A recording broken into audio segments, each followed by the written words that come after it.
Extension tubes are tubes that go in between your lens and your camera to get your lens closer to your subject.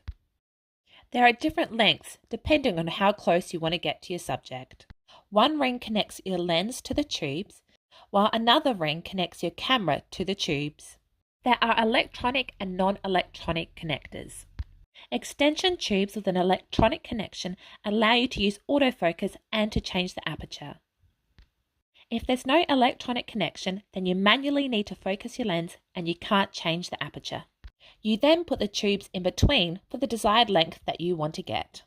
Once the tubes have all been connected together and then connected to your lens, you then connect it to your camera.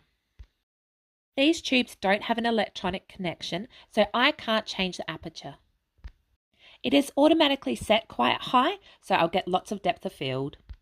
In this test, I've used a 50mm lens, as anything too much longer actually gets too close to your subject when fully extended and touches your subject. As your lens is now quite long, you need to allow more light to enter the lens to hit the sensor to get the right exposure. This set came with a 7, a 14 and a 28mm tubes.